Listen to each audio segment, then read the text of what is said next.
Assalamualaikum warahmatullahi wabarakatuh. Waalaikumsalam warahmatullahi wabarakatuh. Alhamdulillah, masih semangat bapak-bapak, ibu-ibu? Semangat. Jadi salah satu modal untuk melaksanakan ibadah umroh atau ibadah haji adalah di samping niat, ilmu, bekal, dan tidak kalah penting yaitu semangat. Karena dengan semangat ini Bapak Ibu sekalian, insya Allah kita akan dimudahkan oleh Allah. Kita tidak ada rasa capek, kita tidak ada rasa susah atau berat. Karena apa? Karena semangat. Baiklah Bapak Ibu sekalian, alangkah baiknya kalau sebelum kita mulai ini kita baca talbiyah dulu Bapak sekalian, supaya nuansa Baitullah itu ada di tengah-tengah kita, sehingga kita lebih khusyuk, lebih istiqomah di dalam mengikuti acara manasik umroh ya, manasik umroh pada pagi hari ini melalui online. Kita baca talbiyah dulu Bapak sekalian 3 kali. Saya yang baca dulu, kemudian ditirukan ya. Labbaik Allahumma labbaik. Labbaik Allahumma labbaik. Labbaik la syarika lak labbaik. Labbaik la syarika lak labbaik. Innal hamda wan ni'mata laka wal mulk la syarika lak. Lagi. Labbaik Allahumma labbaik. Labbaik la syarika lak labbaik.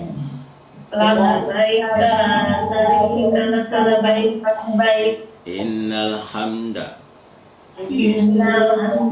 wan ni'mata laka wal mulk la syarika lak. Sekali lagi sekalian ya. Labbaik Allahumma labbaik.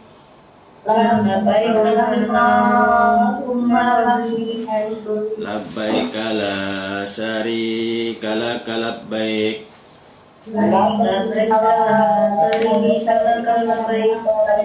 Innal hamda wan ni'mata laka wal mulk la syarika lak.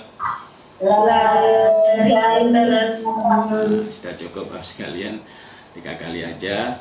Jadi bacaan talbiyah ini nanti kita kumandangkan manakala kita sudah membaca lafal niat umroh.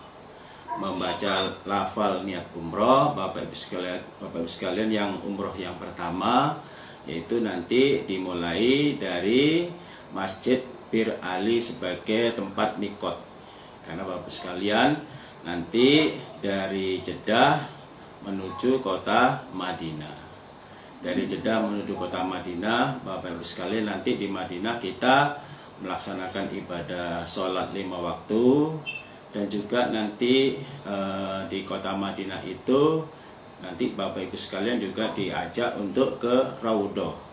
Raudhah itu adalah satu-satunya tempat yang favorit atau tempat yang mustajab, karena di situ kalau kita beribadah di Raudhah itu sama dengan beribadah di taman surga.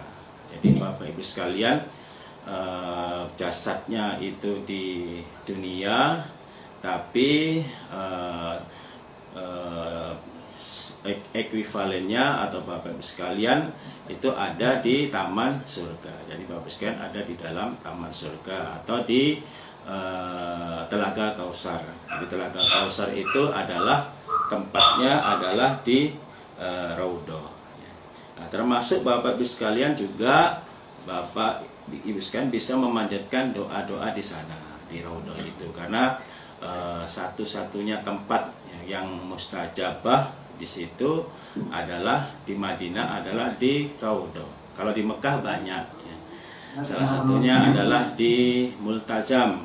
Multazam itu antara antara pintu Ka'bah dan Hajar Aswad itu namanya Multazam, itu tempat mustajab. Nah, kemudian Bapak Ibu sekalian, tempat mustajab yang berikutnya adalah yaitu ada yang namanya Hijr Ismail. Hijr Ismail itu sama dengan di dalam Ka'bah. Jadi Bapak Ibu sekalian, Hijr Ismail itu adalah termasuk Ka'bah.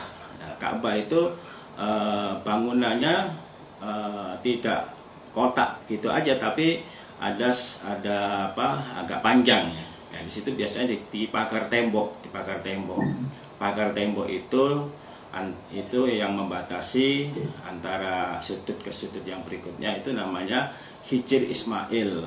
Kalau kita beribadah di Hijr Ismail ataupun berdoa di Hijr Ismail, di dalam Hijr Ismail itu sama dengan berdoa di dalam Ka'bah ya. Kalau kemarin masih ditutup ya, artinya tidak bisa masuk di situ.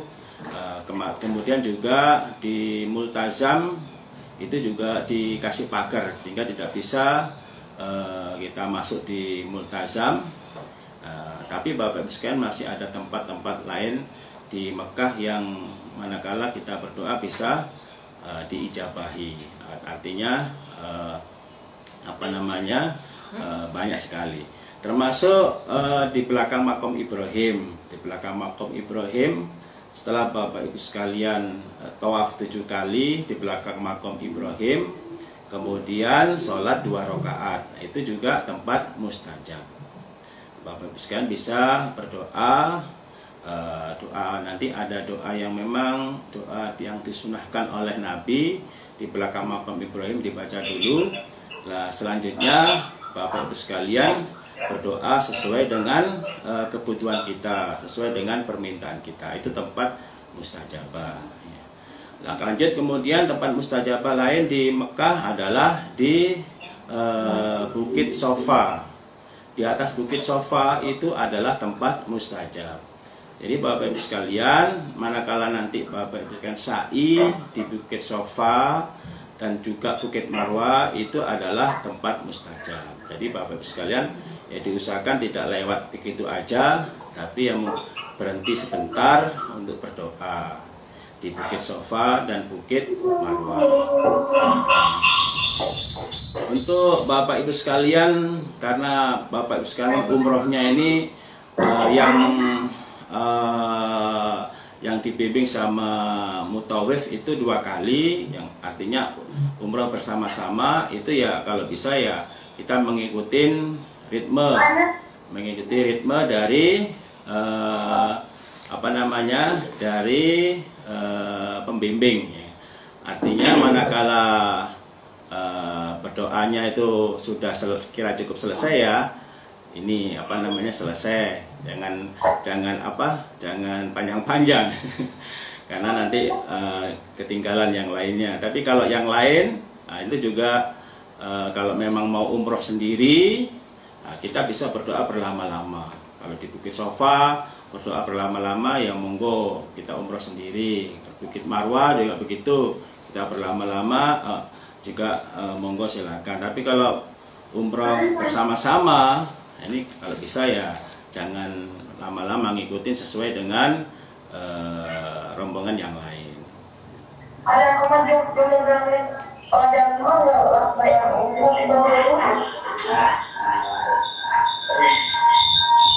Mohon yang lain yang dimut dulu supaya tidak mengganggu suara yang lain.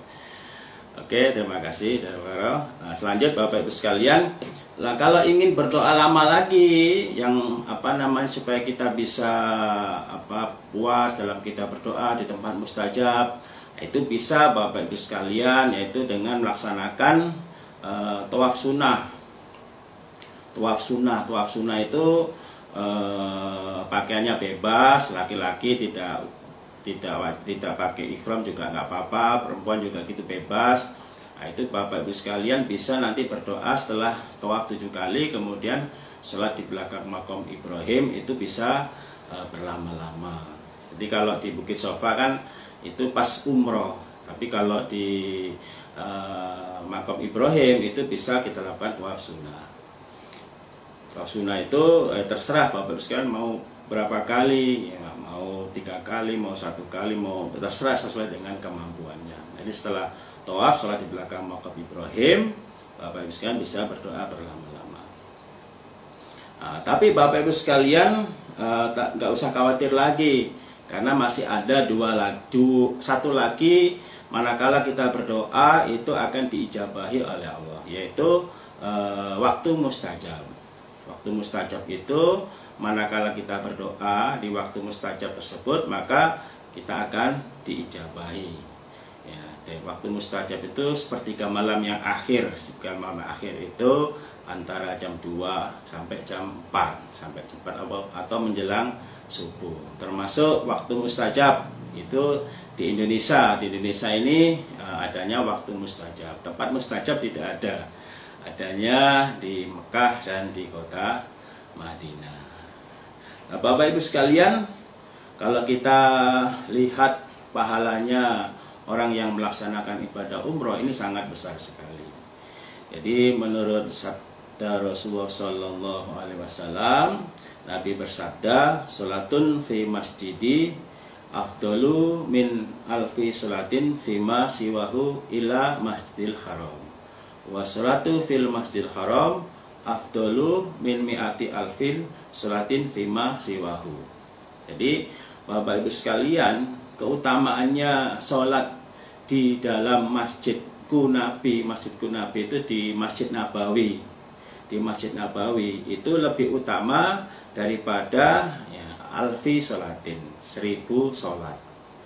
Ya, jadi Bapak Ibu sekalian, di sini sholat sebanyak 1000 kali, di sana cuman 1 kali.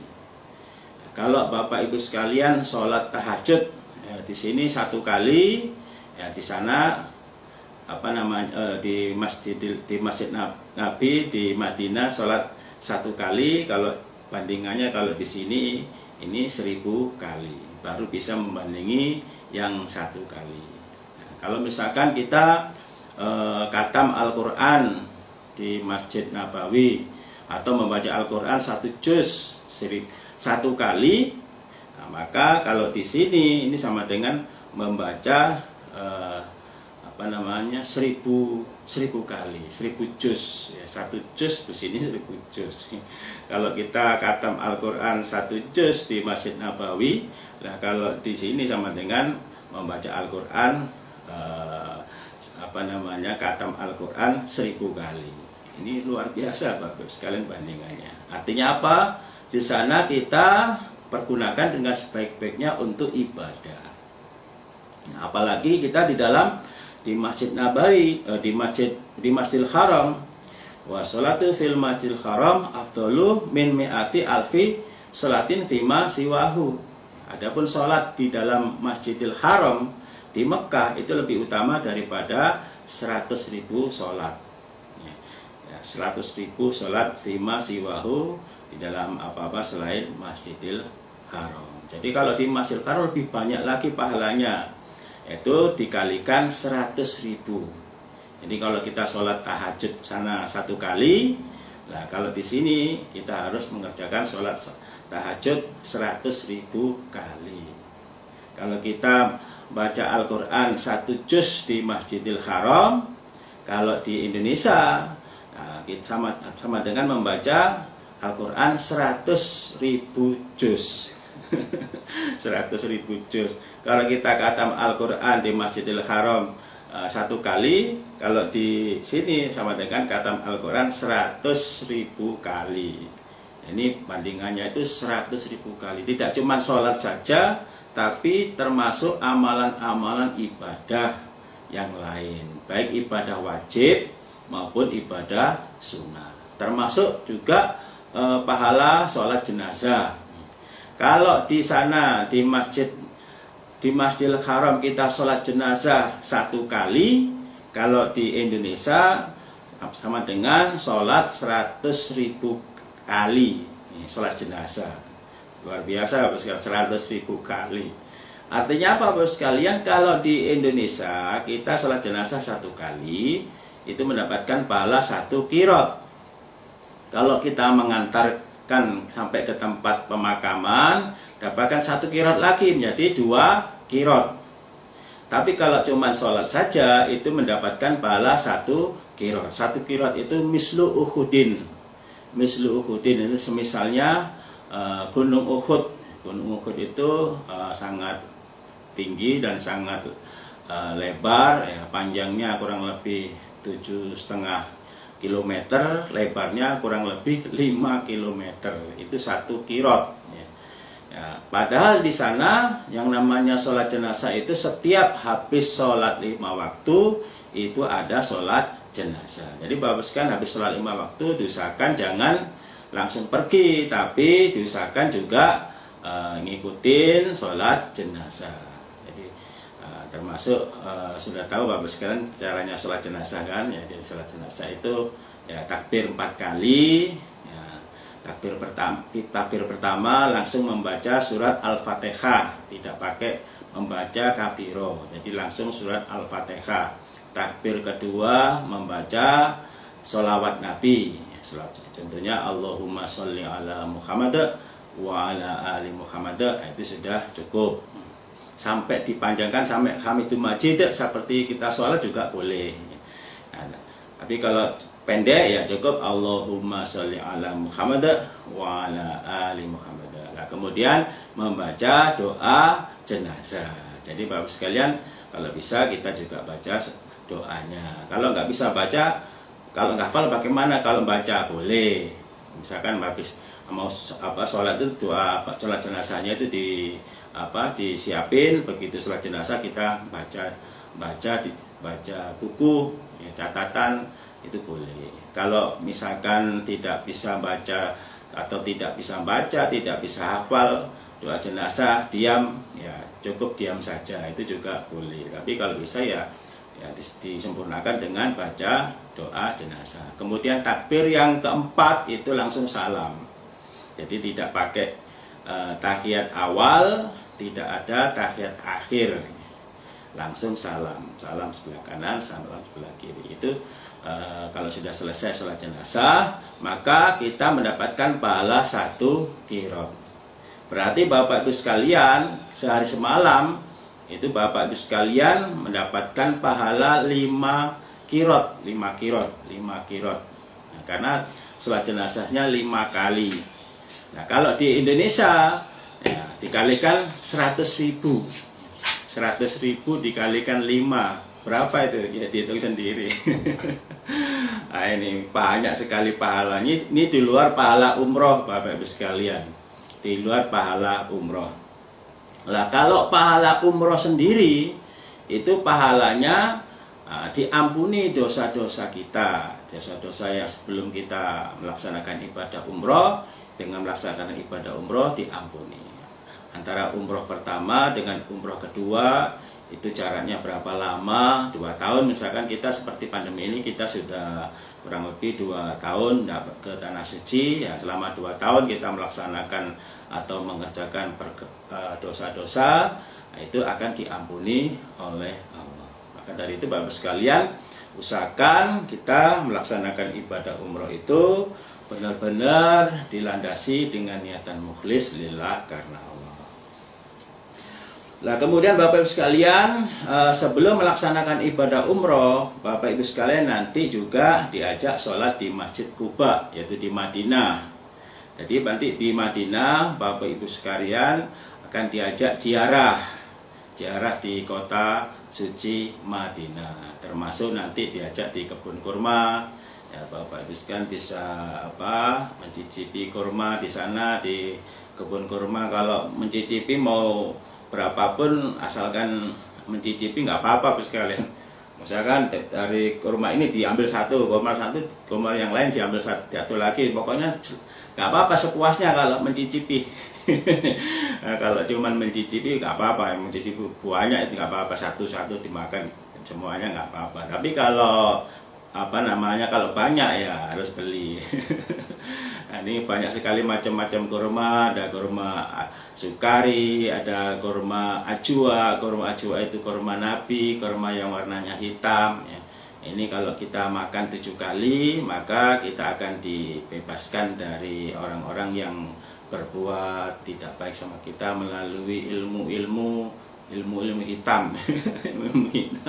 Ilmu hitam termasuk orang guna-guna atau tenun, santet, itu kalau kita baca itu makan kurma 7 kali itu kita dibebaskan dari sihir ya, dari orang-orang yang pakai ilmu guna-guna atau apa macam-macam. Atau kalau kita di dalam tuntunan Rasulullah itu membaca Qul Ahad 3 kali, baca Anas 3 kali, baca Falaq 3 kali, itu juga sama dengan kita dibebaskan dari sihir, termasuk ilmu guna-guna. Itu kita akan kebal dari ilmu-ilmu tersebut. Nah, Bapak Ibu sekalian, nanti juga sebelum pulang ke Madinah itu diajak berziarah ke Masjid Quba.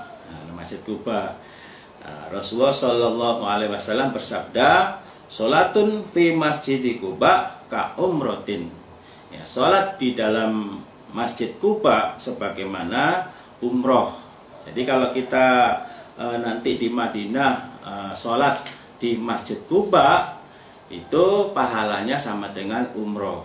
Hanya saja tidak melakukan tawaf, tidak melakukan sa'i, ya, tidak mengambil mikot, tidak membaca niat umroh, ya.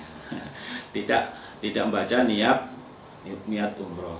Kalau kita umroh ya harus baca, pertama ngambil mikot dulu, kemudian kita baca niat umroh, kemudian kita tawaf, sa'i, terus tahallul. Nah, ini kalau sholat di Masjid Quba kita nggak melakukan itu, hanya mengerjakan sholat 2 rakaat, itu kita mendapatkan sama dengan ibadah umroh. Jadi kalau bisa ya kita lakukan itu di sana untuk bisa mendapatkan pahala umroh. Nah, Rasulullah Shallallahu Alaihi Wasallam bersabda, "Man tatahhara fi baitihi summa ata masjida Quba fa shalla fihi sholatan kana lahu ka'ajrin umrotin." Barang siapa yang bersuci di dalam rumahnya itu bukan di Indonesia, tapi di dalam rumah kita nanti ya di Madinah, di hotel. Nah, di hotel itu kita bersuci dulu, artinya bersuci dulu itu berwudu. Kita berwudu di dalam hotel, ya. Nah, karena sunnahnya itu wudunya di hotel. Karena ini jelas ini, barang mantatohara, barang siapa yang bersuci fi baiti dalam rumahnya, bukan nanti di masjid, tapi di rumah, di hotel. Suma'ata masjidah, kemudian datang ke masjid. Ya, Quba nama masjidnya, ya, di Madinah. Fasolah, maka sholat fihi di dalam Masjid Quba, ya. Maksudnya sholat ini sholat 2 rakaat. Jadi kita di sana di Masjid Quba itu kita cuman mengerjakan sholat sunnah 2 rakaat saja, ya, tidak mengerjakan sholat-sholat yang lain. Sholat sunnah 2 rakaat saja, karena ada lahu bagi orang keajari umrotin, sebagaimana pahalanya orang yang melaksanakan ibadah umroh. Jadi Bapak Ibu sekalian, nanti ya pas ziarah ke Madinah itu Bapak Ibu sekalian itu disunahkan untuk sholat untuk berwudu dulu di dalam hotel. Nah, kemudian lanjut ziarah. Nah, nanti pas mau pulang ke hotel, terakhir mampir ke Masjid Quba, kita sholat 2 rakaat. Itu pahalanya sama dengan melaksanakan ibadah umroh. Nah, ini Bapak Ibu sekalian, luar biasa. Nah, kemudian Bapak Ibu sekalian, di dalam masjid, termasuk nanti di Mekah, ya, di Mekah itu Bapak Ibu sekalian, Allah menurunkan 120 rahmat. 120 rahmat. Innallah subhanahu wa ta'ala, sesungguhnya Allah yang maha suci lagi maha tinggi, yunzilu menurunkan Allah ala ahlil masjid atas penduduk masjid, ya maksudnya di Mekah nanti, yakni yang dimaksud masjid di Mekah, masjid Mekah, fi kulli yaumin dalam setiap hari, walailatin dan tiap malam, setiap hari tiap malam Allah menurunkan isrina wa mi'ata rahmatin, isrina 20, wa mi'ata dan 100, ya, maksudnya itu 120 rahmatin rahmat. Setiap hari, setiap malam Allah menurunkan 120 rahmat di dalam Masjidil Haram. Sitina litaifin, 60 bagi orang yang tawaf. Bagi orang yang tawaf itu mendapatkan pahala, mendapatkan rahmat 60 rahmat. Jadi Bapak Ibu sekalian nanti di Mekah diusahakan juga memperbanyak tawaf sunnah, memperbanyak tawaf sunnah. Jadi kalau tidak ada udzur, tidak ada halangan, ibu-ibu sekalian memperbanyak, bapak-bapak juga begitu, memperbanyak sholat sunnah. Sholat sunnah. Kenapa? Pahala. Bukan sholat sunnah, tawaf sunnah ya, tawaf sunnah. Kenapa? Karena pahala tawaf itu sama dengan mendapatkan pahala 60 rahmat, mendapatkan 60 rahmat. Ya, semakin banyak kita tawaf, maka semakin banyak rahmat yang nanti kita akan dapatkan dari Allah. Rahmat itu apa Bapak sekalian? Rahmat itu adalah kasih sayang Allah. Jadi nanti kita masuk surga nanti, di waktu kita nanti dipanggil oleh Allah, itu masuk surga dengan rahmatnya Allah, dengan rahmatku Allah. Ya, hai bin Adam, ya hai anak cucu Adam, masuklah di dalam surgaku dengan rahmatku. Artinya apa? Amalan kita kalau tidak ditambahi dengan rahmat Allah, maka amalan kita ini belum cukup. Belum cukup untuk masuk surga. Meskipun kita sudah tawaf berulang kali, meskipun kita sudah haji berulang kali, meskipun kita sudah banyak amal ibadah yang kita kerjakan waktu di dunia, baik ibadah wajib maupun ibadah sunnahnya juga banyak, sedekahnya juga banyak, tahfidzul Quran dan hadis juga sudah dikuasai semuanya, bacaan makna keterangan juga sudah dikuasai semuanya, amal ibadahnya, amal wajibnya, amal sunnah siangnya, amal sunnah malamnya juga sudah banyak sekali. Juga puasa, ahli puasa Nabi Daud umpamanya, ya, itu juga sudah terus puasa, nggak putus-putus. Nah, ini Bapak sekalian, kalau amalan kita, ibadah kita tidak dibungkus dengan rahmat Allah, maka kita belum cukup untuk masuk dalam surga. Artinya apa? Amal kita ini belum cukup. Nah, kalau kita mengandalkan amalan yang sudah banyak waktu kita kerjakan di dunia, itu masih belum cukup ya. Apalagi yang tidak punya amalan banyak, tambah nggak cukup. Yang sudah ahli beramal, ahli ibadah aja belum cukup, apalagi yang nggak punya amal banyak ya, apalagi yang tidak pernah ke tanah suci. Apalagi nggak pernah ke tanah suci. Kalau nggak pernah ke tanah suci, Bapak sekalian, ya pahalanya jauh ya kan? Kalau misalkan kita di Indonesia kita menjumpai Ramadan ya, kalau kita umur kita 80 tahun ya, 80 tahun kita balik umur katakanlah 10 tahun, berarti 70 tahun. Berarti kita menjumpai bulan Ramadan 70 kali. Nah, tapi kalau kita melakukan ibadah di bulan suci Ramadan di kota suci Mekah ya, ini bandingannya sama dengan menjumpai bulan Ramadan 100.000 kali. Menjumpai bulan Ramadan 100.000 kali. Jadi bandingannya itu sangat jauh. 80 kali dengan 100.000 kali ya, 100 kali aja sudah banyak ini. 1000 kali aja sudah banyak ya. Tapi ini bukan 1000 kali, tapi 100.000 kali. Pokoknya semua ibadah di di kota suci Mekah, di Masjidil Haram itu dilipatkan 100.000 kali. Ini bersyukurlah Bapak Ibu sekalian yang nanti insya Allah tanggal 26 itu kita bisa berangkat untuk memenuhi panggilan Allah beribadah ke kota suci Mekah dan Madinah untuk beribadah melaksanakan ibadah umroh. Itu adalah merupakan panggilan. Jadi kita besok bisa berangkat ke sana itu panggilan dari Allah, bukan panggilan dari manusia. Tapi Allah kita memanggil kita.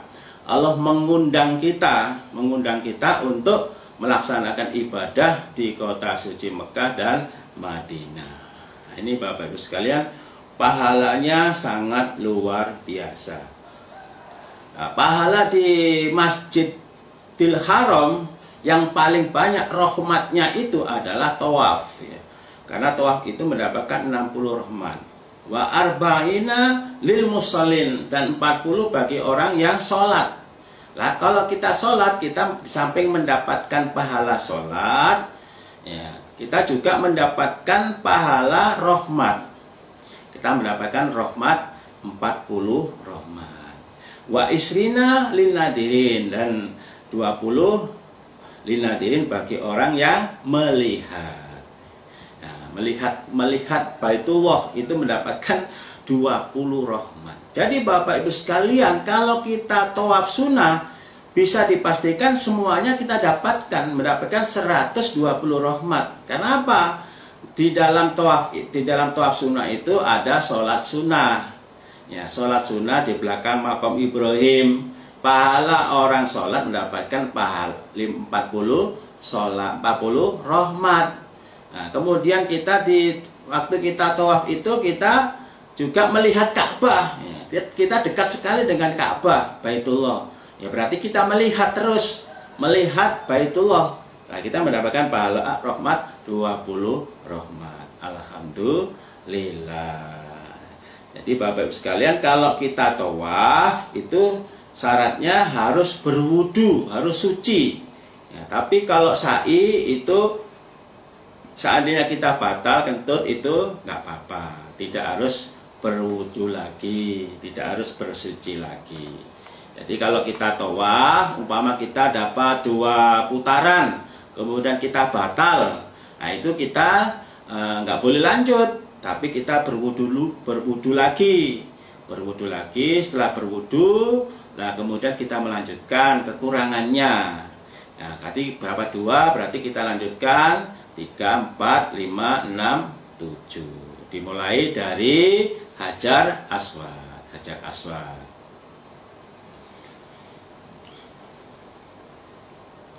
Nah, pahalanya orang tawaf sendiri itu bagaimana Bapak Ibu sekalian? Menurut sabda Rasulullah Sallallahu Alaihi Wasallam, man tafa bil baiti wa shalla rak'ataini kana ka'itkin raqabatin.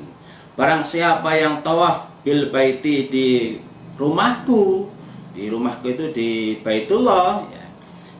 Wa shalla dan sholat rak'ataini 2 rakaat, karena ada ka'itki sebagaimana memerdekakan raqabatin budak. Jadi Bapak Ibu sekalian, pahala orang tawaf itu sama dengan memerdekakan budak Ismail. Budak Ismail itu budak yang mahal. Jadi budak itu harganya beda-beda. Tapi kalau budak Ismail itu budak yang bagus dan harganya sangat mahal. Jadi pahalanya luar biasa. Zaman dulu itu ada perbudakan, kalau sekarang tidak ada, ya. Jadi kalau budak itu belum dimerdekakan, maka selamanya akan menjadi budak terus. Termasuk kalau dia menikah, anak-anak turunnya juga itu statusnya menjadi budak. Kalau sudah kita beli, nah, kemudian kita merdekakan, ya itu berarti sudah tidak jadi budak lagi. Nah, ini pahalanya sama dengan memerdekakan budak. Ya, budak yang dimaksud adalah budak Ismail. Nah, kemudian Bapak Ibu sekalian, nanti di waktu kita tawaf itu ada tempat yang memang tempat spesial yang disediakan oleh Allah di situ, yaitu antara Rukun Yaman dan Hajar Aswad. Antara Rukun Yaman dan Hajar Aswad itu adalah tempat mustajabah. Rasulullah Shallallahu Alaihi Wasallam bersabda, wukila bihi sab'una malakan. Wukila diserahi sab'una 70 malakan malaikat. Faman maka barang siapa yang berdoa Allahumma inni as'alukal afwa wal afiyah fid dunya wal akhirah, tambah lagi Rabbana atina fid dunya hasanah wa fil akhirati hasanah wa qina adzabannar. Kalau berkata mereka malaikat 70 amin, ya, baca amin, kabulkanlah. Jadi Bapak Ibu sekalian, diusahakan waktu kita tawaf berdoa itu dengan sungguh-sungguh, dengan khusyuk, ya.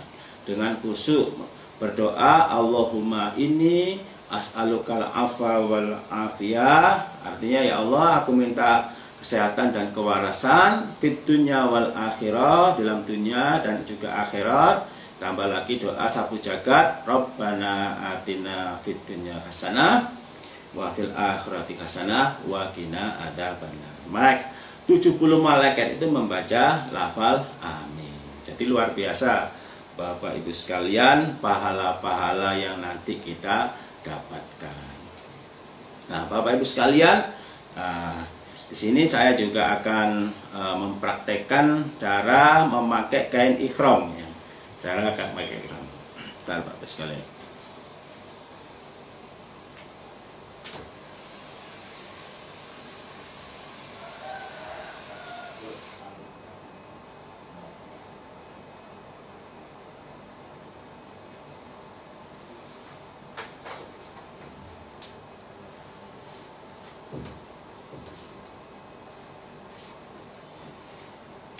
Bapak Ibu sekalian, kalau kita tawaf, kalau kita sedang tawaf, itu pundak yang sebelah kiri yang dibuka, ya, pundak yang sebelah kiri yang dibuka, yang kanan yang ditutup. Jadi intinya yang dekat dengan Ka'bah, ya, pundak yang dekat dengan Ka'bah waktu tawaf itu adalah sebelah kiri. Maka yang sebelah kiri itu yang dibuka, yang kanan ditutup.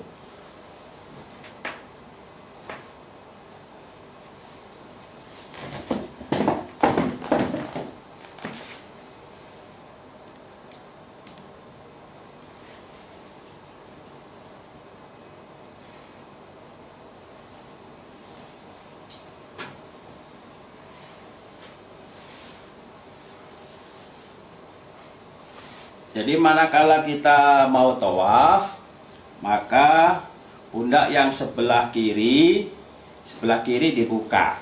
Nah, dibuka berarti begini. Ya.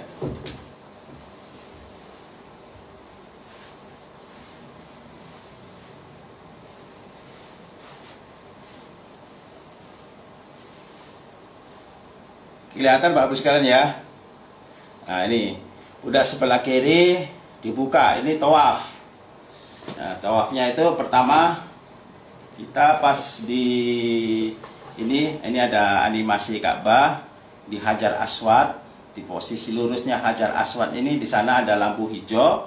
Nah, pas kita ada di pas lurusnya Hajar Aswad, maka kita membaca lafal Bismillah Allahu Akbar. Jadi pas lurus Hajar Aswad ini kita baca Bismillah Allahu Akbar. Nah, kemudian kita tawaf. Pas tawaf itu ya, kita baca tasbih, takbir, tahmid, tahlil. Subhanallah walhamdulillah wala ilaha illallah wallahu akbar wala haula wala quwata illa billah. Terus baca itu terus sampai ke rukun Yaman. Ya, rukun Yaman itu ada di pojok sebelah sini. Ya, di depannya ini Hajar Aswad. Di depan sini Hajar Aswad. Nah, ini Hajar Aswad, ini Hajar Aswad. Nah, di sininya rukun Yaman. Rukun Yaman ini pojok sebelah kanan. Nah, di antara rukun Yaman dan Hajar Aswad ini ada 70 malaikat yang di-standby-kan oleh Allah untuk membaca lafal amin. Jadi makanya pas nanti di antara rukun Yaman dan Hajar Aswad ini kita berdoa. Doanya dua yang disunahkan oleh Nabi, yaitu Allahumma inni as'alukal afwa wal afiyah fid dunya wal akhirah. Rabbana atina fid dunya hasanah wa fil akhirati hasanah wa qina adzabannar. Selanjutnya baru takbir lagi. Bismillah, Allahu Akbar. Nah, ini diulangi sampai 7 kali. Nanti kalau selesai 7 kali baru sholat di belakang makom Ibrahim. Nah, kalau sholat di belakang makom Ibrahim itu pundaknya yang sebelah kiri ditutup.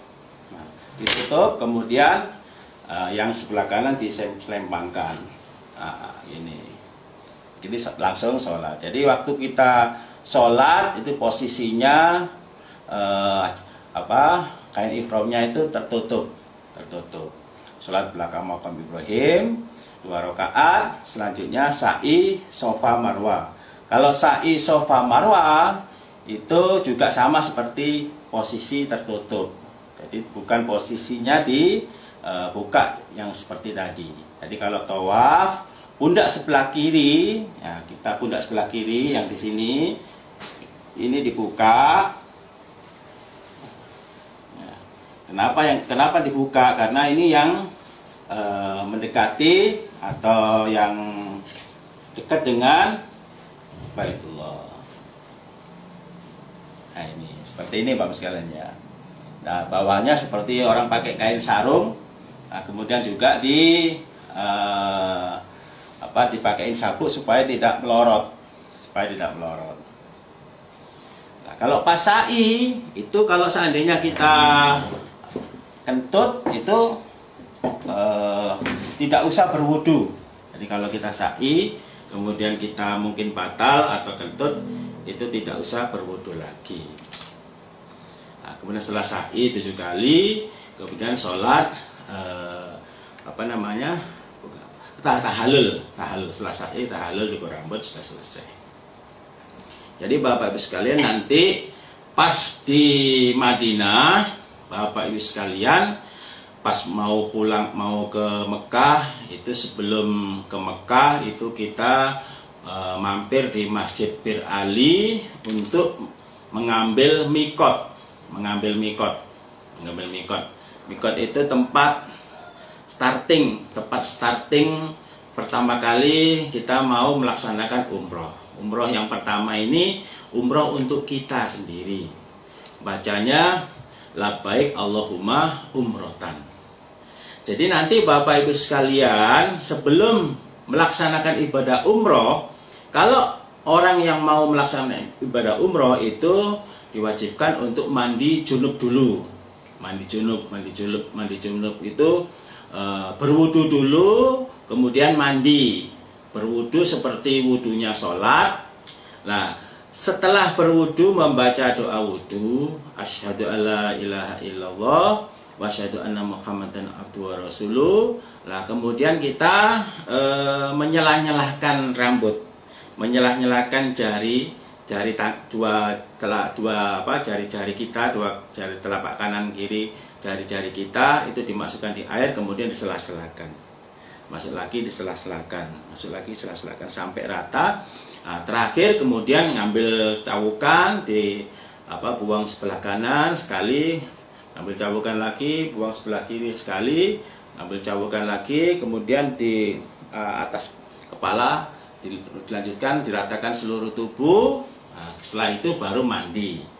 Nah, mandi pakai sabun, pakai sampo mungkin dilanjutkan pakai pasta gigi. Nah, ini sampai bersih.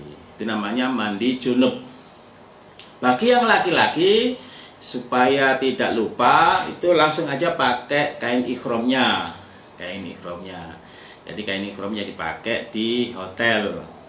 Jadi pas mau ke Mekah itu pakai kain ihram langsung. Kalau nggak pakai kain ihram langsung, bagaimana? Boleh. Ya, nanti pakai kain ihramnya nanti pas di Masjid Bir Ali. Jarak hotel ke Masjid Bir Ali itu dekat Bapak Ibu sekalian ya, kurang lebih 10 menit 15 menit lah ya. Itu sudah nyampe Bapak Ibu sekalian. Jadi daripada buka-buka baju lagi, mendingan langsung aja kita pakai kain ihramnya di hotel. Nah, kain ihram di hotel, kemudian tidak usah pakai kaos dalam, tidak boleh pakai celana panjang, celana pendek maupun celana dalam, itu tidak boleh. Kalau perempuannya itu bebas, yang terpenting menutup aurat. Menutup aurat itu semua wanita anggota tubuhnya aurat kecuali hada wa hada, artinya telapak tangan dan wajah, termasuk punggung tangan, telapak tangan itu juga tertutup, jadi pakai kaos tangan, tapi yang telapak tangannya itu kebuka. Nah, ini Bapak Ibu sekalian. Nah, nanti di Masjid Bir Ali nanti berhenti, kita ngambil mikot dulu. Kalau kita nanti pas di hotel kemudian kita batal, ya kita berwudu lagi di Masjid Bir Ali di Madinah. Di Masjid Bir Ali kita ngambil mikot, ya, dengan cara apa? Dengan cara sholat sunnah dulu 2 rakaat. Sholat sunnah dulu 2 rakaat. Kemudian setelah selesai sholat 2 rakaat, kita membaca niat umroh. Niat umroh baca labbaik Allahumma umrotan. Ya, ini gampang Bapak sekalian ya. Labbaik Allahumma umrotan. Labbaik Allahumma umrotan. Kalau digandeng, labbaik Allahumma umrotan. Labbaik Allahumma umrotan. Labbaik Allahumma umrotan. Baca berapa kali? 1 kali cukup, Bapak sekalian, nggak usah banyak-banyak. Ini saya ulangi supaya Bapak Ibu sekalian tambah paham. Ini kalau diulang-ulang itu biasanya tambah paham, tambah mantap, tambah paham. Sesuatu yang diulang-ulang itu tambah kita jadi paham, jadi ngerti. Nah, tidak usah membaca kalimat-kalimat yang lain. Ya, karena tuntunan Nabi itu bacaannya niat umroh itu adalah cukup membaca labbaik Allahumma umrotan. Ya, nggak usah membaca apa-apa lagi. Ini tuntunannya seperti itu. Ya, jadi kalau bisa kita juga melakukan seperti tadi. Nah, kemudian Bapak Ibu sekalian, bagaimana kalau misalkan orang membaca kalimat-kalimat yang lain selain itu? Ya monggo silakan. Itu namanya kita dalam kita beribadah ini kita harus menjunjung tinggi toleransi di dalam kita beribadah. Ya, beribadah mau ditambahin apa-apa ya. Karena kalau menurut manusia itu antara manusia satu dan manusia yang lain itu nggak sama Bapak sekalian. Ada yang senangnya kopi, ada yang tidak senang kopi, ada yang nggak senang kopi, senangnya teh manis, ada yang nggak senang teh manis, ada yang senang teh pahit, ada yang tidak senang teh pahit, senangannya air putih, ada yang tidak senang air putih, ada yang senang air putih tapi dingin, ada yang senang air putih tapi anget, macam-macam Bapak Ibu sekalian. Akhirnya ya model-model kalau ngikutin manusia itu banyak sekali kesenangannya, ya. Banyak sekali keinginannya, ya.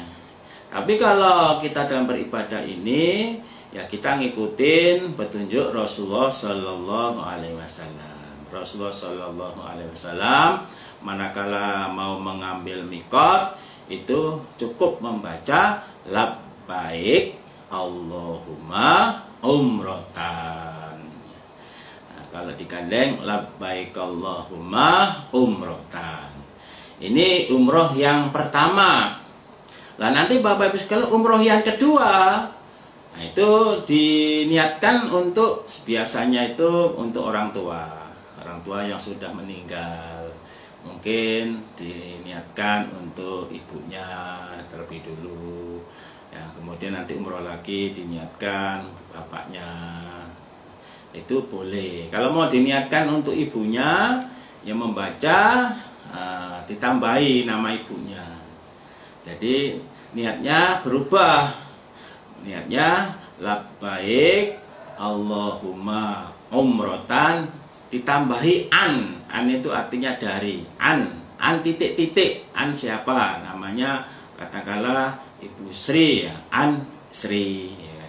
Atau Sumiati, an Sumiati. Atau Khotijah, an Khotijah. Nah, kalau bapaknya Sukarjo misalkan, an Sukarjo. Atau Sumardi, an Sumardi. Nah ini nama-nama Jawa. Sukarjo, Sumardi. Nah ini labbaik Allahumma umrotan an Sukarjo. Labbaik Allahumma umrotan an Sumardi. Labbaik Allahumma umrotan an Sumiati, umpamanya seperti itu. Jadi seperti yang disunahkan itu, kita tidak membaca kalimat-kalimat yang lain. Bukannya kita ini nggak hafal, bukannya kita tidak ngerti bacaan-bacaan kalimat-kalimat yang lain, tambah-tambahi apa juga bisa. Kita punya kalimat-kalimat thayyibah yang lain. Tapi itu untuk masalah ibadah ini kita sebaiknya kita ngikutin apa yang diajarkan oleh Rasulullah Sallallahu Alaihi Wasallam. Nah, kalau misalnya kita sudah paham seperti itu, kemudian kita ada yang memberikan tambahan kalimat-kalimat yang lain, yaitu kalau saya itu saya diam. Tapi kalau misalkan kita mau ngikuti ya monggo, kita ibaratnya kita tidak memaksa ya. Cuman ya kalau kita ingin mengikuti yang murni, yang sunnah dari Rasulullah, itu ya cukup membaca labbaik Allahumma umratan. Termasuk saya sendiri ya, kalau mau melaksanakan ibadah umrah ya cukup membaca itu aja ya kan, lebih simpel. Labbaik Allahumma umratan. Kalau ditambah-tambahi ya boleh, bisa saja. Misalkan sebelum baca itu baca a'udzubillahi minasyaitonirrajim, bismillahirrahmanirrahim, nawaitu, niat aku umroh, baca labbaik Allah, itu bisa saja. Tapi itu tidak ada tuntunannya. Jadi Nabi mengajarkan cukup membaca kalimat simpel ya, yaitu labbaik Allahumma umrotan, titik ya, udah. Nah, setelah itu baru kita membaca niat, membaca talbiyah. Bacaan setelah kita ngambil mikot, kemudian kita niat, kita baca talbiyah. Labbaik Allahumma labbaik, labbaik la syarika laka labbaik, innal hamda wan ni'mata laka wal mulk la syarika lak. Dibaca terus ya. Kalau capek diam. Kemudian kita nggak capek baca lagi, monggo labbaik Allahumma labbaik. Kalau ngantuk ya tidur, nggak apa-apa tidur ya kan. Nah, kemudian kita melek baca lagi. Misalkan kita orang-orang pada tidur, kemudian kita baca sendiri juga nggak apa-apa. Jadi baca bersama-sama juga itu boleh. Labbaik Allahumma labbaik, labbaik la syarika laka labbaik, innal hamda wan ni'mata laka wal mulk la syarika lak. Itu aja diulang-ulang ya. Jadi tidak ada bacaan-bacaan lain kecuali cuman baca itu aja. Labbaik Allahumma labbaik, labbaik la syarika laka labbaik, innal hamda wan ni'mata laka wal mulk la syarika lak. Jadi setiap sesuatu yang dilewati kita, yang orang yang baca talbiyah, setiap yang basah dan yang kering itu juga membaca memintakan ampun kepada kita. Ampunilah dosa-dosanya ya Allah. Jadi kita alhamdulillah dimintakan ampun semua yang kita lewati. Bapak Ibu sekalian, setelah kita baca niat umroh, maka berlakulah larangan-larangan umroh. Jadi larangan-larangan orang yang melaksanakan ibadah umroh ya, yaitu termasuk laki-laki itu ya tidak boleh, kalau pakai ihram itu nggak boleh pakai celana dalam, hanya pakai dua kain, satu menutupi dada, satunya menutupi bagian bawah. Nah, tidak boleh pakai kemiti, untuk mengikat kain ihram itu tidak boleh, celana dalam tidak boleh. Termasuk juga tidak boleh pakai minyak wangi-wangian, itu tidak boleh. Larangan-larangan sudah berlaku. Kemudian membunuh binatang, termasuk semut, nyamuk, dibunuh tidak boleh. Pakai minyak wangi itu bagaimana kalau sebelum pakai ihram atau sebelum baca lafal niat umroh, itu boleh kalau sebelumnya. Tapi kalau bisa ya nggak usah pakai minyak wangi. Minyak wanginya ditaruh aja di koper ya. Di koper. Kalau pas mandi aja nggak apa-apa. Ya, sudah natural. Jadi natural alami. Ya, pakai bedak. Ya, bedak itu kadang wangi juga ya. Bedak yang wangi juga itu nggak boleh pakai wangi. Ya, boleh pakai bedak tapi yang nggak wangi. Apa itu? Tepung. Atau apa, kanji itu nggak ada wanginya itu. Masa kita mau pakai tepung ya kan, atau pakai kanji kan nggak lucu ya kan. Jadi biasanya bedak ya kan. Biasanya bedak itu wangi ya. Kalau bisa ya disimpan aja dulu, nanti setelah saya tahallul cukur rambut, itu boleh pakai bedak, pakai minyak wangi ya, pakai lipstik, pakai apa yang namanya, macam-macam lah aksesoris perempuan. Nah ini, jadi kalau yang kita melaksanakan ibadah umroh ini, Allah senang yang natural, yang alami, tidak pakai macam-macam. Nah ini termasuk juga tidak boleh ngambil barang temuan, misalkan ada barang, ada jam tangan, ya, lupa diambil, itu nggak boleh. Atau apa, nggak boleh, dompet jatuh diambil, nggak boleh. Jadi Bapak sekalian, kalau pas umroh barang-barang berharga jangan dibawa ke tawaf. Kalau bisa ditaruh aja di koper dikunci. Nah, kalau uang juga begitu, kalau bisa jangan banyak bawa uang banyak-banyak. Ya banyak, kalau mau bawa ya secukupnya, kalau nggak bawa juga nggak apa-apa. Ya, tapi yang terpenting yang kita bawa itu identitas, ya name tag, ya termasuk kalau kita mau bawa tas, itu tas yang kecil, yang tas jinjing itu, tas kecil itu kalau pas jalan jangan taruh di belakang, biasanya suka diambil orang.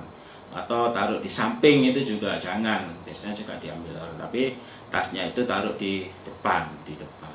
Jadi kalau sholat juga jangan pas tasnya itu taruh di samping, atau tasnya itu taruh di atas kepala.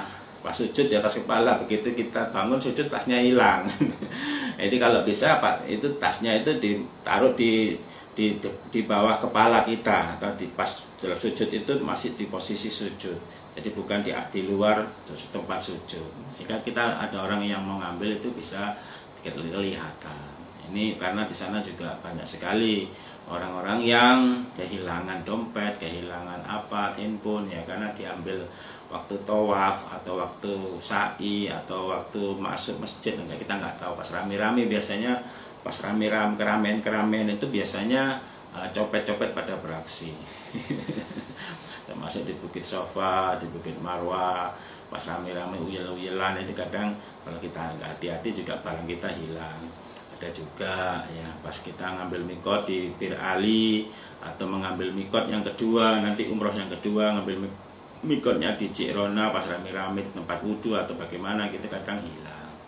Pas ngambil wudhu banyak sekali kadang orang yang beraksi untuk mengambil sesuatu yang bukan miliknya. Ya, kita sendiri yang harus hati-hati Bapak Ibu sekalian. Nah, kemudian Bapak Ibu sekalian nanti jalan dari Masjid Bir Ali ke Kota Suci Mekah.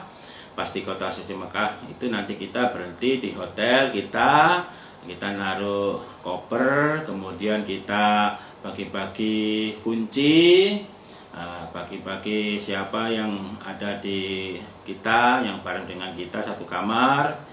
Nah, itu nanti dibagi sekalian. Nomor sekian ini namanya ABCD, nomor sekian namanya IFGH, dan seterusnya. Nah, setelah itu nanti janjian, mungkin sama ustadznya itu dijanjikan mungkin ini nanti kita setengah jam lagi, nanti kita ini ya ke lobi ya, kita berangkat setengah jam lagi, nanti janjian ketemu di lobi.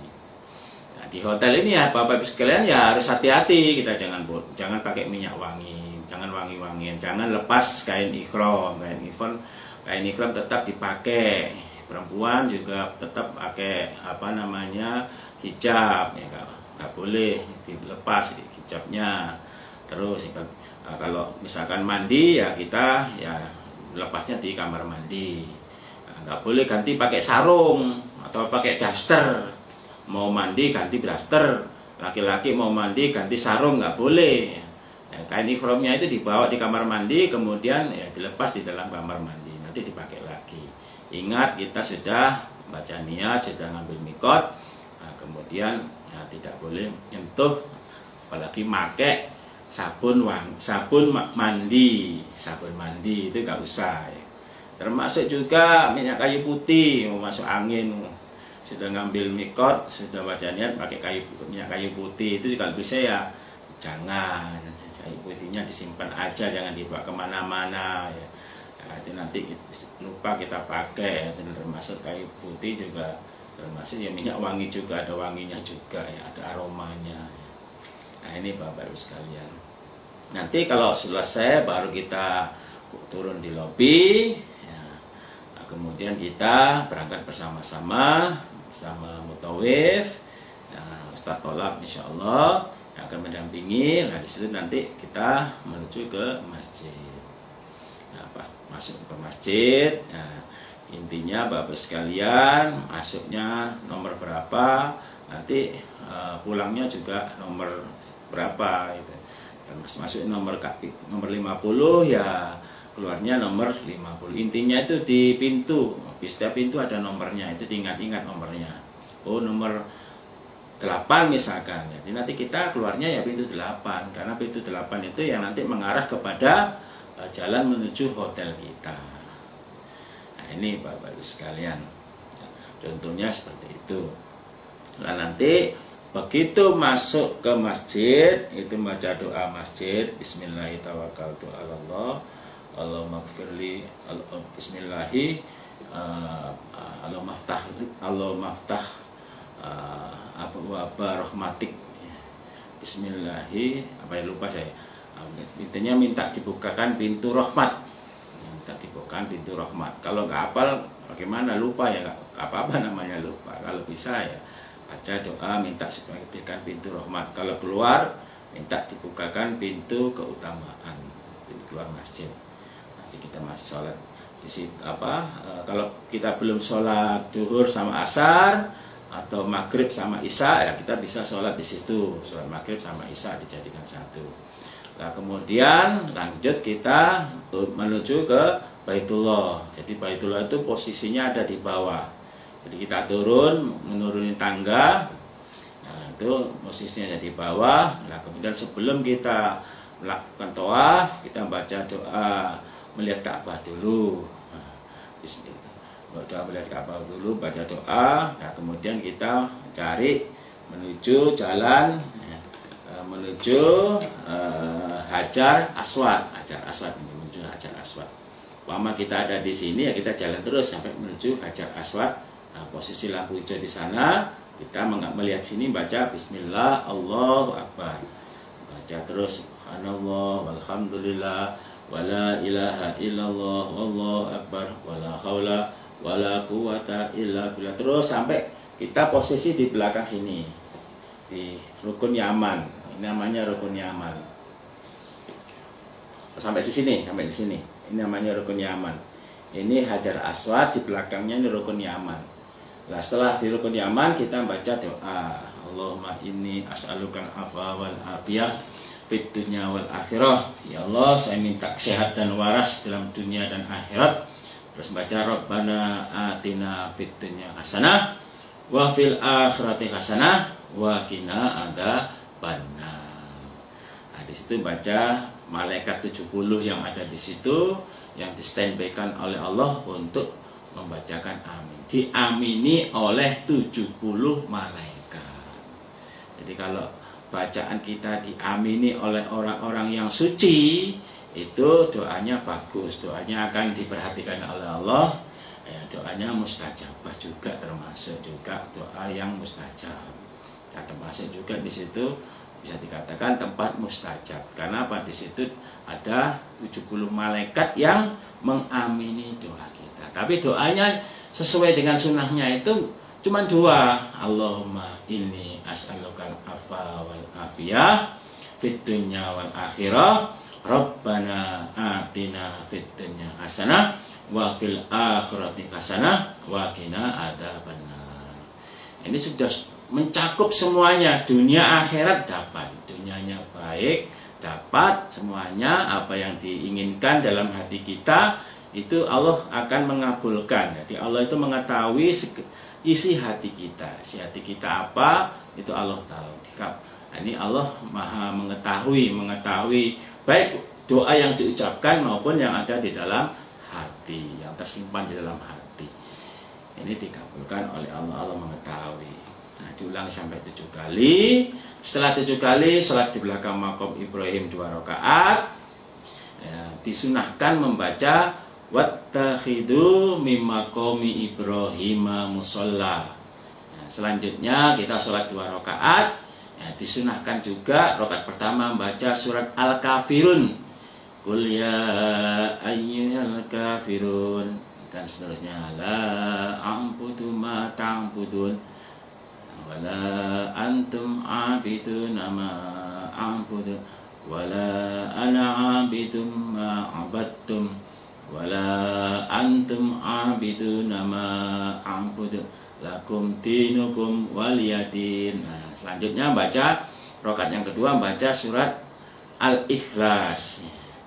Qul huwallahu ahad Allahus samad lam yalid walam yulad walam yakul lahu kufuwan ahad. Nah, selanjutnya ya, salam selesai, salam. Nah, kemudian baca doa di belakang makom Ibrahim, ada catatannya di situ, kalau nggak hafal baca boleh.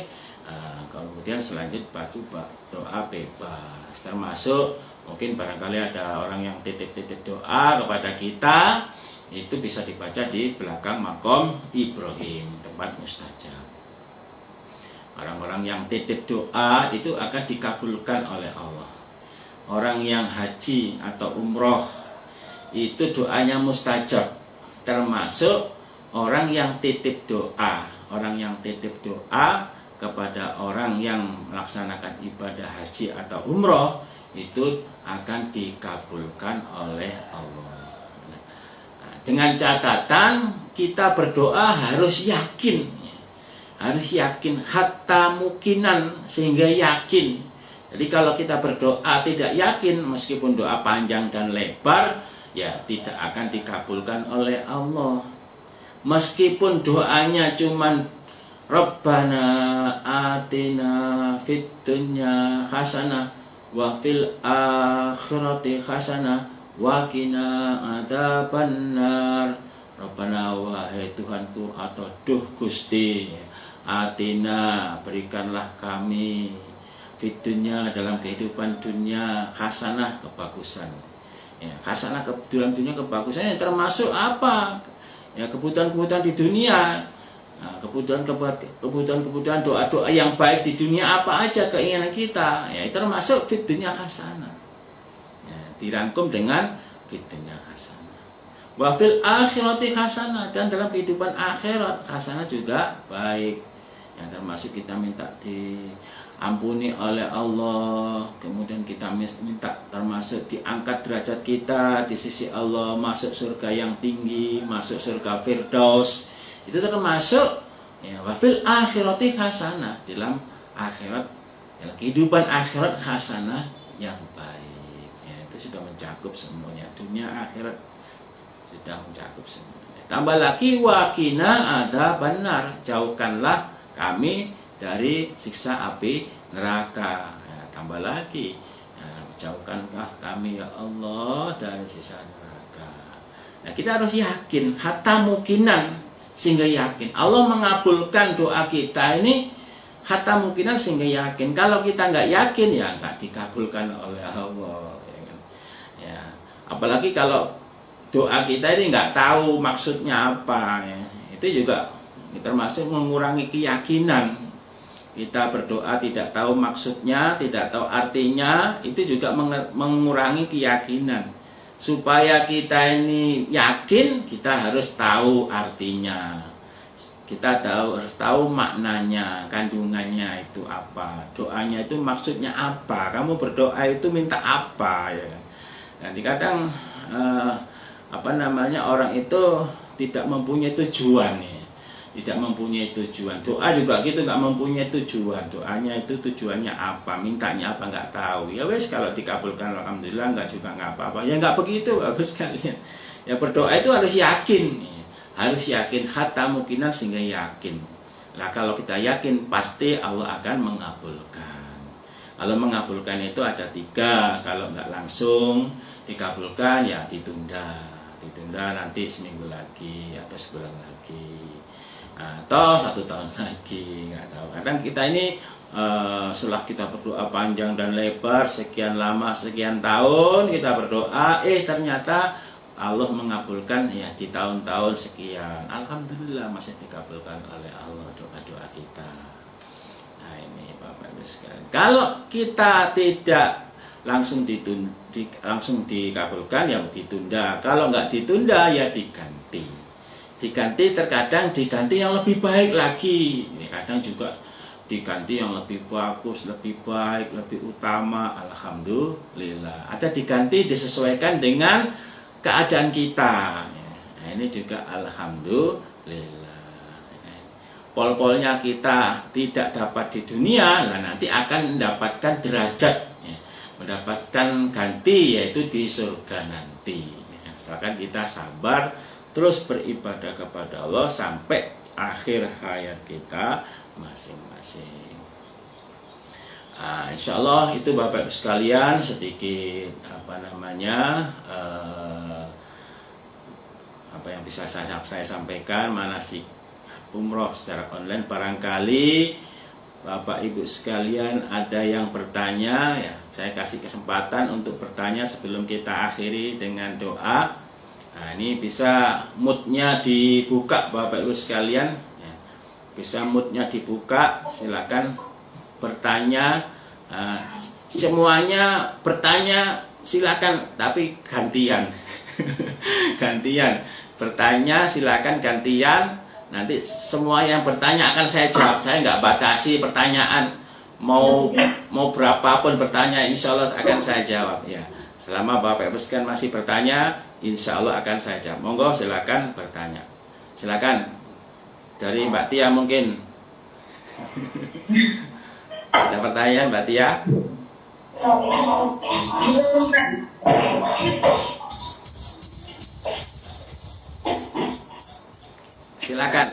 Silakan bertanya.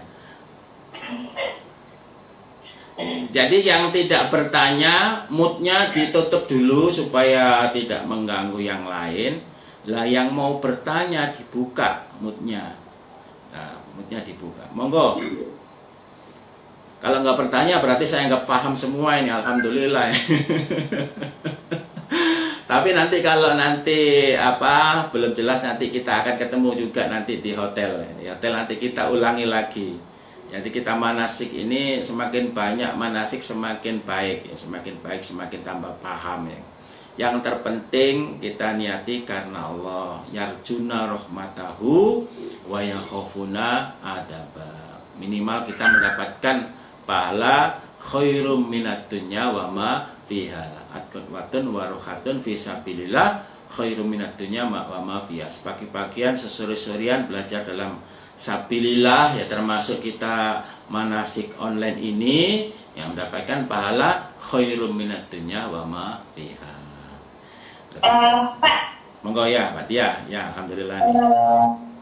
Kalau masalah setelah ambil mikot, tiba-tiba kita lupa misalnya terkena parfum, atau kan ada tuh kayak orang tuh kayak candu parfum tapi mungkin dia lupa tiba-tiba pas ini udah dijauhkan, mungkin pas di hotel dia lupa misalnya kena sabun atau apa. Saya pernah, yang saya tanyakan Pak, apakah itu hak, misalnya dia ini ingat setelah selesai umroh baru ingat, oh iya ya pas ambil mikot perjalanan dari Madinah ke Mekah waktu mandi tiba-tiba saya terkena sabun atau terkena parfum. Apakah itu wajib bayar dam atau hanya sedekah? Karena kan ada beberapa yang saya dengar itu berbeda-beda pendapatnya, Pak. Ya. Itu aja, makasih. Ya, oke. Ya, saya jawab, kalau kita sudah membaca niat umroh, ya, baca niat umroh sambil setelah ngambil mikot dulu, kemudian kita baca niat umroh setelah sholat 2 rakaat. Nah, ini kita memang tidak boleh memakai minyak wangi. Pokoknya sesuatu yang berbau wangi itu tidak boleh. Manakala kita memakai minyak wangi atau lupa, berarti tidak sesuai dengan tuntunan yang disyariatkan. Memakai ini bisa jadi kecipratan juga. Kalau kecipratan dengan memakai beda ya. Misalkan tiba-tiba tanpa kita sadari teman duduk kita satu bus ini mengeluarkan minyak wangi. Nyemprot minyak wangi, akhirnya semprotannya itu kena ke badan kita. Itu beda ya. Artinya kita nggak melakukan sendiri, tapi terkena dari orang lain. Berarti itu kita bukan kesalahan dari kita sendiri. Nah, orang lain yang pakai minyak wangi itu terkena artinya pelanggaran ya. Kena pelanggaran. Nah, pelanggaran ini berarti kan tidak sesuai dengan tuntunannya. Ini bisa dihapus pelanggaran tersebut dengan melaksanakan sodako, atau dikenal dengan dam. Ya, sodako ini ya terserah mau sodako berapa, memberikan makan santunan kepada anak yatim atau sedekah kepada masjid, atau pokoknya sodako sesuai dengan kemampuannya. Nah, ini seperti itu. Nah, beda dengan pelanggaran haji. Kalau pelanggaran haji itu memang ada damnya itu ya 1 ekor kambing. Kalau haji itu memang ibadah yang wajib itu ya, kalau memang kita melanggar ya harus bayar damnya itu puasa atau 1 ekor kambing. Kalau bisa 1 ekor kambing ya 1 ekor kambing, seharga berapa real di situ. Nah, kalau memang nggak mampu ya kita bisa puasa 3 hari di Mekah, 7 hari di Indonesia. Tapi kalau umroh itu cukup kita sodakoh saja, sodakoh secukupnya, ya lebih banyak lebih bagus. Nah, itu saya rasa begitu, karena dengan sodakoh itu bisa menghapus dosa. Ya, termasuk kita melakukan pelanggaran, misalnya berbuat dosa apa gitu, kita sodakoh ke masjid sabilillah, itu juga bisa menghapus dosa. Termasuk kita tidak mengulangi pelanggaran yang sama ya, itu seperti itu Mbak Tia. Bisa dipahami ya Mbak Tia ya? Oh, bisa Pak, kasih. Alhamdulillah ya, monggo. Nah, ini yang lainnya barangkali. Jadi hati-hati ya kalau sudah pakai kain ihram atau sudah niat umroh, supaya minyak wangi, parfum atau bedak semua supaya jangan dibawa ke tas kecil. Kalau bisa ditaruh aja lah. Minyak kayu gosok atau kayu putih atau kayu hitam, kalau bisa ditaruh aja di hotel ya. Oh, kemudian ada yang ngasih info ini, bagaimana cara wudhu di pesawat. Nah, ini Bapak Ibu sekalian, perjalanan kita ini perjalanan panjang. Kalau di pesawat itu perjalanan 9 jam. Nah, selama 9 jam ini kita melalui waktu sholat. Nah, Bapak Ibu sekalian, kita nggak boleh, wah ini tujuan kaya umroh ini, sholat nanti gampang didobel-dobel. Nggak boleh didobel-dobel ya kan. Nah, manakala di pesawat itu sudah menjelang waktu sholat, kita juga wajib sholat. Ya, wajib sholat. Caranya sholat bagaimana? Nah, kalau di pesawat tidak boleh kita ngambil wudhu di pesawat. Ya, di pesawat itu nggak bisa, kalau untuk wudhu tempatnya terlalu kecil, terlalu sempit. Jadi kalau di pesawat itu buang air kecil, buang air besar, itu darurat sifatnya. Ya, kalau air besar sendiri juga pakai tisu basah, pakai tisu kering. Ya. Jadi nggak bisa berwudu. Kalau semua berwudu, wah, airnya kemana-mana, itu bahaya.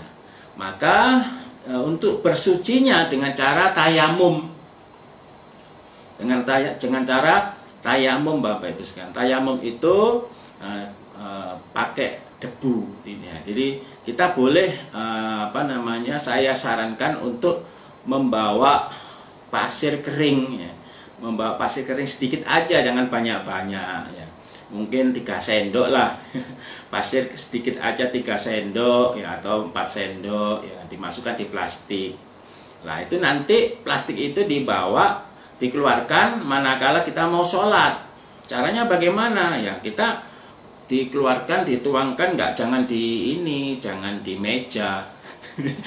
Di meja pesawat jangan, ya kan. Kalau bisa kita bawa sendiri nih, bawa kertas folio gitu ya. Nah, kemudian kertas folionya dibuka, kemudian meja makannya dibuka, kertas folionya itu dibuka, pasir yang 3 sendok tadi dituangkan di kertas folio tadi, kertas folio atau kertas biasa ya. Nah, tujuannya apa? Ini untuk media tayamum, karena tayamum itu pakai debu, ya, pakai debu atau pasir kering yang suci. Nah, sementara kalau di pesawat tuh debu nggak ada itu. Karena apa? Karena sudah disedot semuanya itu.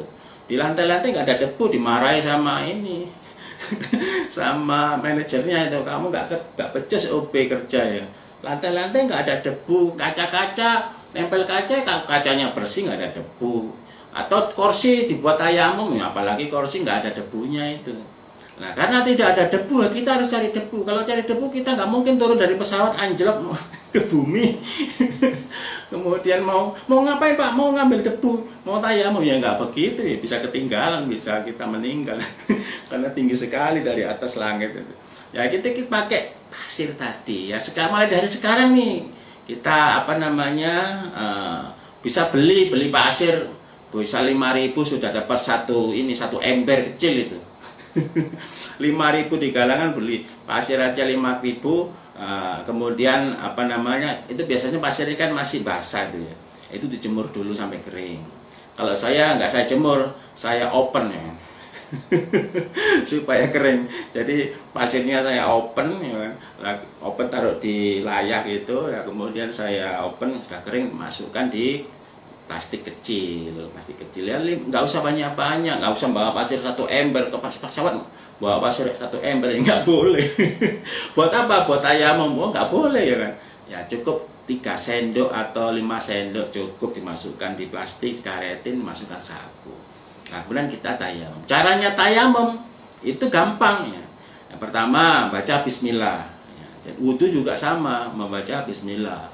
Jadi tuntunannya kalau berwudu itu membaca bismillah, tawadhu bismillah, wudulah dengan membaca bismillah. Jadi baca bismillah, kemudian kita memukulkan 2 telapak tangan kita ke pasir tadi. Nah, ditepukkan, lupukkan 2 telapak tangan di pasir tadi. Ya, pasirnya yang menyatu di ditebar gitu, supaya agak melebar gitu. Kemudian telapak tangan kita pukulkan di pasir tadi 1 kali. Nah, kemudian tangan yang kanan diusapkan ke tangan yang kiri. Punggungnya diusapkan sampai ke sini ya. Kemudian dibalik ya. Yang ini dibalik sambil ditarik ibu jarinya. Jadi ganti yang kiri diusapkan yang kanan, punggungnya, kemudian ditarik ibu jarinya diusap. Udah gitu aja, kemudian diusapkan ke wajah. Nah, sebelum mengusapkan ini digesek-gesek begini supaya supaya debunya jatuh, kemudian dikipas-kipaskan, selanjutnya membasuh wajah. Nah, ini tidak ada Tidak ada ucapan setelah tayamum, nggak ada. Jadi nggak ada ucapan setelah tayamum. Udah selesai begitu aja. Nah ini baru kita sholat. Nah kemudian bagaimana cara menghadap kiblat? Ya udah kita langsung aja kita sholat. Karena kita nggak tahu kiblatnya di mana ini. Nggak usah nunggu kiblat ya. Pokoknya kita langsung siap menghadap seperti posisi duduk. Sholat dengan duduk. Sholat dengan duduk. Nggak usah sholat dengan berdiri. Tepatnya juga nggak ada ya. Kalaupun ada tepatnya juga kadang kalau pesawatnya menggok kita jatuh itu.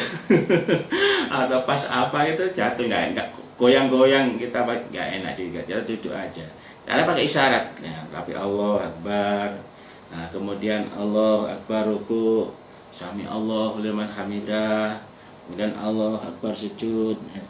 Allah Akbar duduk, Allah Akbar sujud, Allah Akbar duduk. Ya, tahiyat ya, atau lanjut lagi rakaat yang kedua. Itu caranya sholat di dalam pesawat. Tidak boleh sholat di double-double. Wah nanti aja pas turun saya double-double, nggak boleh. Atau nanti pas di Jeddah saya akan sholat lagi double, nggak boleh. Jadi tetap harus sholat seperti kita sakit. Sakit meskipun kita tidak bisa berwudu, ini diperintahkan tetap sholat dengan cara bagaimana? Dengan cara tayamum. Tayamum seperti tadi. Pakai debu. Pakai pasir. Bisa dipahami ya tadi. Nah, oke lanjut, silakan bertanya lagi. Siapa barangkali ada yang bertanya? Saya kasih kesempatan siapa aja boleh bertanya. Monggo silakan, ya kan? Nah, malu bertanya tidak tahu. Jadi kalau dalam beribadah ini, kalau kita supaya jelas, ya kita harus benar-benar memperhatikan, mendengarkan, kalau perlu dicatat, ya kan. Nah, kemudian kalau memang belum jelas ditanyakan, ya. Ditanyakan. Monggo silakan. Baru 2 kali nih, dua pertanyaan. Silakan. Yang lain barangkali ada pertanyaan, silakan dibuka moodnya.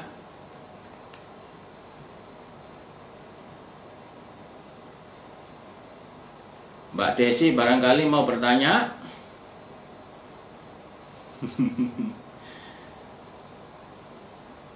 Assalamualaikum Pak Ustadz. Monggo Mbak Desi ya. Mau tanya, ada titipan pertanyaan sih dari jamaah saya. Iya. Mengenai nanti di sana badal umroh.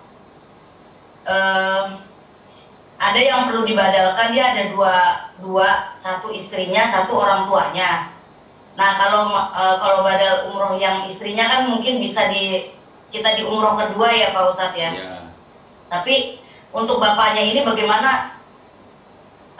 Dia ngebadalinnya mau nitip sama siapa atau dia sendiri balik lagi nanti sama Pak Mutawif kita atau gimana ya Pak Ustadz ya?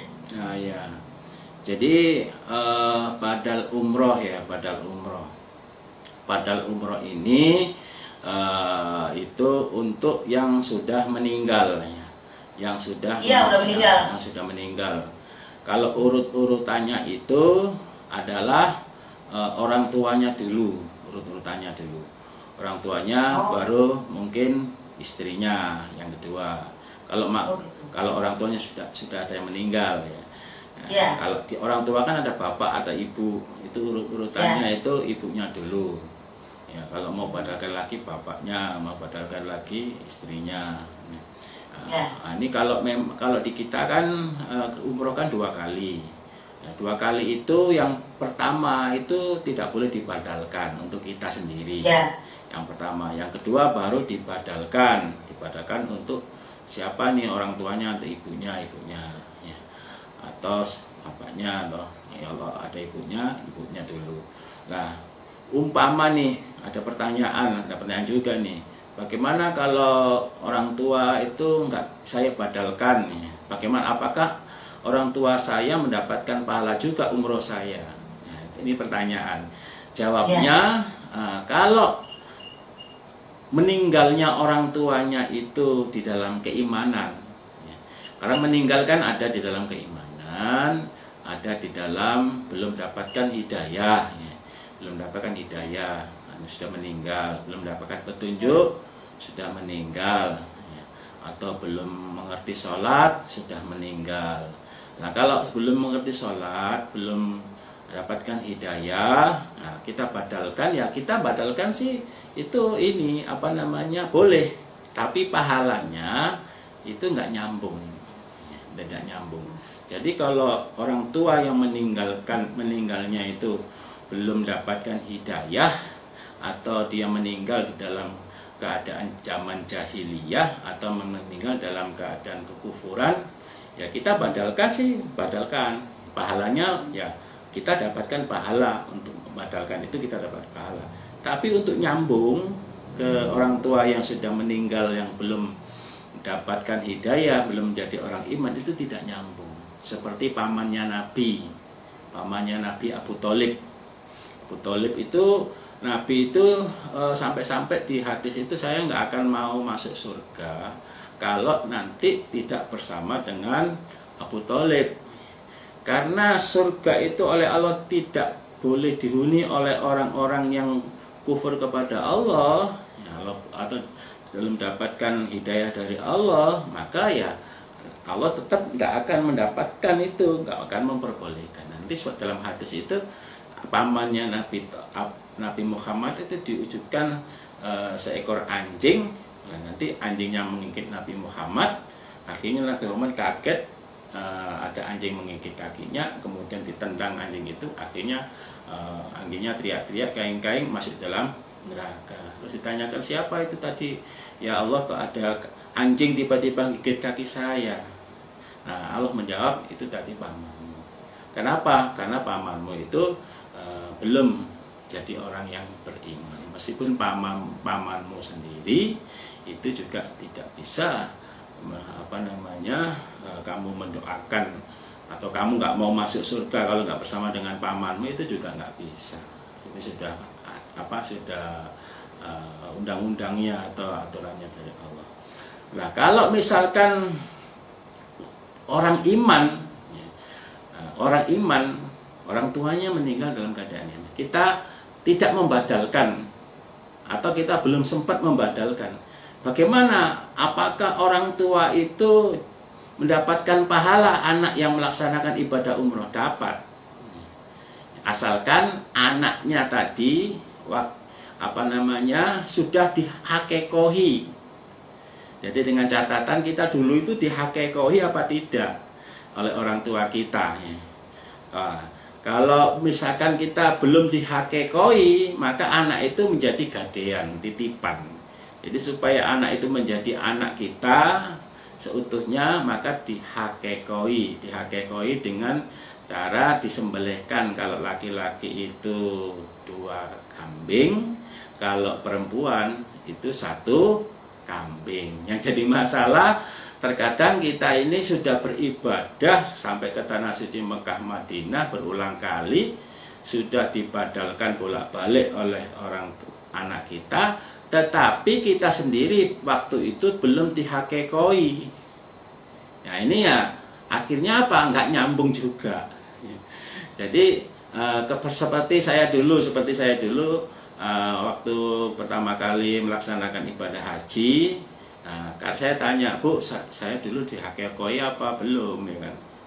Apa hakekoi itu toh, ya kan? Ya itu disembelihkan kambing 2, ya, kalau laki-laki, kalau perempuan ya 1. Oh belum, tapi kalau dibancai sudah.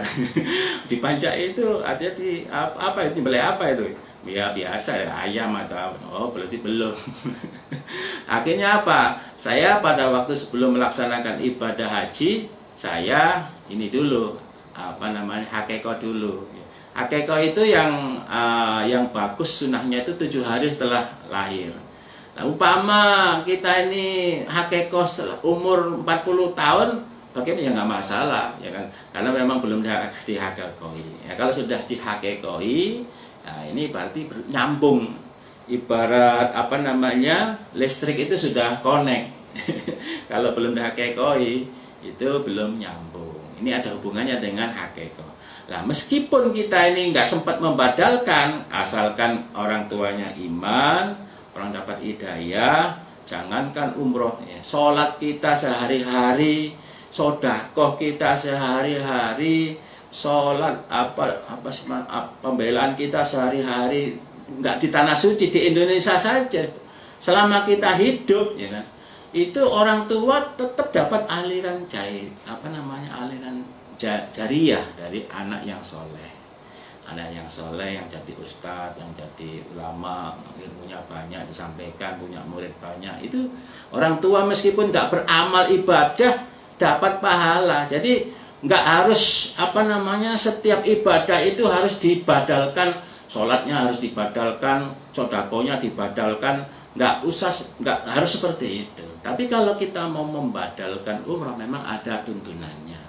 Tuntunannya itu niatnya itu ditambahi an titik labbaik Allahumma umrotan an titik. Jadi saya sarankan ya sebaiknya namanya harus pakai bin ya Pak Ustadz ya. Harus lengkap nggak, bin atau binti? Lengkap nggak? Pakai bin boleh, pakai binti boleh, namanya saja juga boleh. Oh. Namanya saja kan, namanya saja. Yang mau dibadalkan namanya misalkan kalau ibu saya namanya Sumiati. Kalau bapak saya namanya Sumardi. Ya. Nanti saya sampaikan ke jamaah saya. Ya, ini ya, Pak. Nanti bisa kalau mau badalkan secara langsung ya bisa nanti hubungi sama Ustadz Tolab di sana. Nanti ya, Ustadz Tolab nanti yang akan membimbing. Oke, bisa diterima. Ya. Alhamdulillah. Ya. Terima kasih Pak Ustadz. Ya, nanti saya sampaikan. Terima kasih. Assalamualaikum. Waalaikumsalam. Sebelum saya tutup, monggo yang lain. Yang lain, monggo. Nah, Mas Al-Fatihah barangkali tanya, atau Mbak Fitri.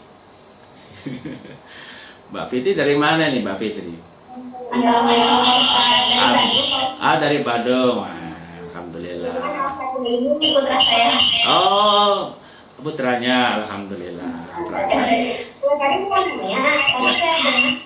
untuk kain itu kan yang saya dengar tadi dari Pak Ustadz itu yang terbuka itu kanan kiri ya. Sebelah kiri, pundak kiri. Pundak kiri berarti kakinya yang terbuka kiri kan? Iya, yang kebuka kiri. Yang untuk laki-laki.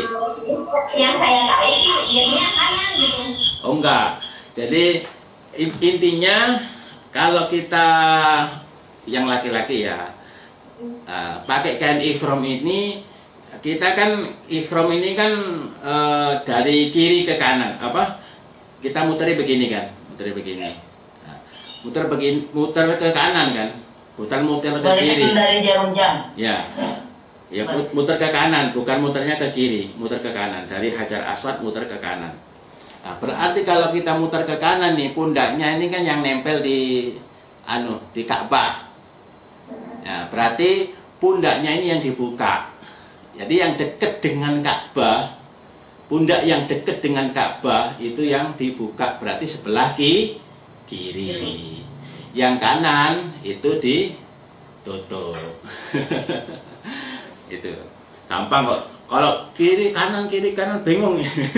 Kadang sekarang ingat, nanti pas praktek kadang bingung, apa ya kemarin saya lupa kiri apa kanan. Pokoknya yang dekat dengan Ka'bah, dekat dengan Baitullah itu yang dibuka. Ya, yang dibuka. Ya. Ayo, sudah tanya tadi. Siapa yang belum tanya? Ayo monggo silakan tanya ya. Yang belum tanya. Kalau yang belum tanya ya berarti sudah paham berarti. Atau nanti yang lebih detailnya lagi, kalau mau lebih jelas nanti langsung kepada ustadznya di sana, yaitu Pak Tolab, nanti akan langsung membimbing kita. Nanti kita bisa ketemu lagi nanti pas tanggal 26 di Hotel 5. Itu nanti sebelum berangkat kita akan ulangi lagi. Manasik secara kesimpulan. Dan nanti kalau memang belum jelas nanti bisa ditanyakan kembali. Insya Allah cukup sekian Bapak Ibu sekalian ya, manasik kita. Untuk lebih berkahnya Kita tutup dengan doa. Karena dari Bu Rida tadi juga sudah nggak ada acara lagi, kita langsung aja doa nanti ditutup. Nah, baiklah, kalau memang sudah tidak ada pertanyaan, saya berharap Bapak Ibu sekalian nanti di kota suci Mekah dan Madinah, Bapak Ibu sekalian tinggal beribadah disesuaikan dengan kemampuan kita. Saya ingat kembali, sesuai dengan kemampuan kita masing-masing. Nah, kemampuan kita tidak sama, ada yang kuat, ada yang tengah kuat, ada yang lemah. Nah, ini Allah juga Maha mengetahui. Misalkan kita lagi kurang sehat kita tidak bisa beribadah di masjid, ya itu Allah juga Maha mengetahui. Artinya ibadah orang yang sakit dengan orang yang sehat itu beda. Kalau orang yang sakit itu dapat pahala tambahan, karena memang ibadahnya itu berat. Orang yang sakit itu ibadahnya berat dibanding dengan orang yang sehat. Orang yang sakit bisa beribadah, orang yang sehat juga bisa beribadah. Orang yang sakit tambah lagi pahalanya. Jadi termasuk juga kalau kita sakit di atas 3 hari, kemudian kita bisa bersabar, maka mendapatkan pengampunan dari Allah. Termasuk bulan Syawal, ya. Ibu bapak sekalian, termasuk umroh di bulan Syawal itu termasuk umroh yang tidak ada setiap bulan, ya. Ini setahun sekali, sama dengan Ramadan, ya. Sama dengan Ramadan. Ramadan itu juga 1 bulan sekali. 1 tahun sekali. Syawal juga begitu, 1 tahun sekali. Jadi Bapak Ibu sekalian, termasuk bisa umroh di bulan Syawal itu termasuk keistimewaan. Apalagi kalau Bapak Ibu sekalian Syawalnya di sana. Syawalnya di sana. Di kota suci Madinah kita puasa Syawal. Kita ada yang belum Syawal barangkali, ya, masih ada kesempatan, atau mungkin kurang 3 kali atau 4 kali atau kurang 2 kali, ya kita puasa di sana nanti lebih bagus lagi, mendapatkan pahala atas 1 tahun, ya, dikalikan 100.000 kalau di Mekah, mendapatkan pahala 1 tahun penuh puasa dikalikan 1.000 kalau di Madinah. Oh, lapar ya, nggak apa-apa, namanya ibadah dari pahala besar ya, lapar. Kalau ibu kan puasa cuma 6 hari. Kalau Ramadan kemarin di sana kan bukan 6 hari, sebulan. Sebulan puasa di kota suci Mekah, ya alhamdulillah kuat-kuat saja, ya kan. Atau ada yang 15 hari di kota Madinah, ya kuat-kuat saja. Lah kalau kita mau, yang penting tergantung niatnya. Berat dan ringan itu tergantung niatnya. Meskipun kita dekat dengan masjid, kalau kita nggak niat ya jauh, terasa jauh. Meskipun itu kita jauh dari masjid, tapi kalau kita sudah niat jadi dekat. Termasuk puasa Syawal di kota suci Mekah. Meskipun berat, ya, tapi kalau kita niat menjadi ringan, diringankan oleh Allah. Ya, puasa akhirnya bisa Syawal. Ya, pahalanya besar. Kenapa besar? Karena orang lain nggak puasa, kita puasa. Nah, dalilnya kan jelas itu. Barang siapa yang berpuasa 1 bulan penuh di bulan suci Ramadan, dilanjutkan puasa Syawal 6 hari, maka sama dengan puasa 1 tahun penuh. Tapi kalau kita selama hidup kita puasa Syawal terus, berarti kita sama dengan puasa terus sepanjang usia, sepanjang hidup. Nah, kita alhamdulillah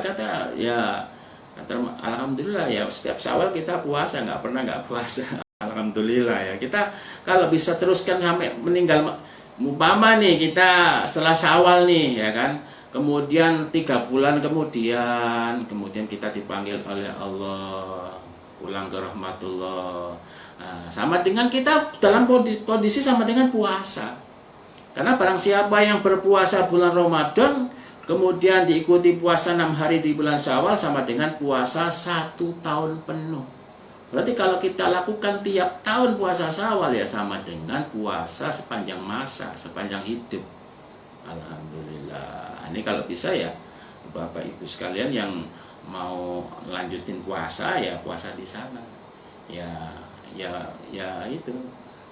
Ya orang biasanya makan, ya kita nggak makan.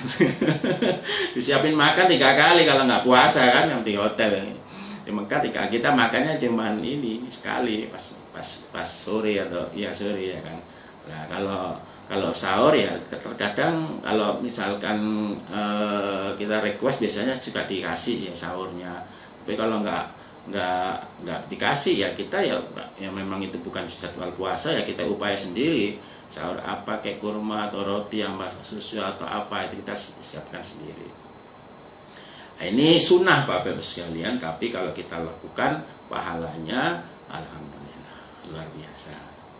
Itulah sedikit pengingat bagi kita ya, sharing-sharing tentang manasik umroh. Mudah-mudahan Allah paling manfaat dan barokah. Nah, kita lebih barokahnya kita tutup dengan doa. Datangnya dari Allah, kita kembalikan pada Allah, kita pada Allah.